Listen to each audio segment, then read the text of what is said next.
That last point that Senator Booker was making there, that this nominee was chosen off a list, which is an unusual thing, right? Previous presidents haven't done this. But this president said that he would choose nominees from a list prepared by conservative interest groups. Brett Kavanaugh was added to that list late last year.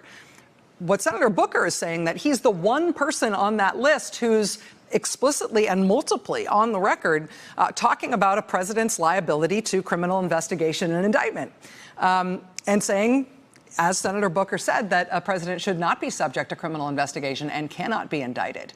If he's the one guy from that list of 24 choices who's been explicit on that point, is that the signal element that we should see here in this choice? Joining us once again is Dahlia Lithwick, senior editor and legal correspondent at Slate.com. Dahlia, to this point, is Senator Booker correct that Kavanaugh has an explicit, overt record on this subject that might have appealed to the president because of his own legal woes? I think that if the president were poring over the writings of every single person on his list, Judge Kavanaugh would have given him most succor. I want to actually just clarify one tiny thing, Rachel. I think it's important. I think in Judge Kavanaugh's Law Review article where he talked about this, he didn't say as a constitutional matter the president should be immune from all civil and criminal liability. He said Congress should pass a law to protect the president. So not that we think Congress is capable of doing anything in any sense, but I don't think he was making the constitutional point that is quite so broad that he was making a political argument that the impeachment of a president would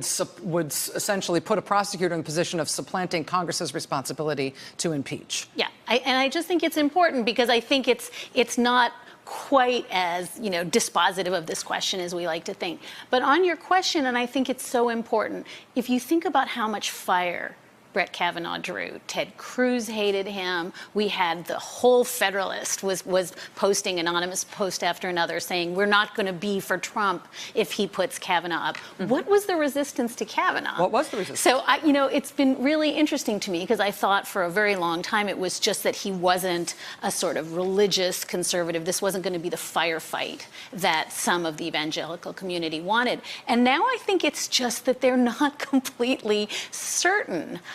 Ted Cruz has been warning all along. He's going to be a suitor. He's going to list to the left. But as an observer of these things, are there any indications in his record that he's got more than 300 opinions. He's been on the appeals court for a dozen years, and it's the D.C. circuit, so it's lots of high-profile cases there, lots of very ideologically charged cases. He was Bush-Gore recount Bush lawyer. He was a George W. Bush White House employee for more than 4 years. What in his record would allow conservative critics to see him as a squish? I have no idea, but I know that I was stunned at how they came out with the long knives against him.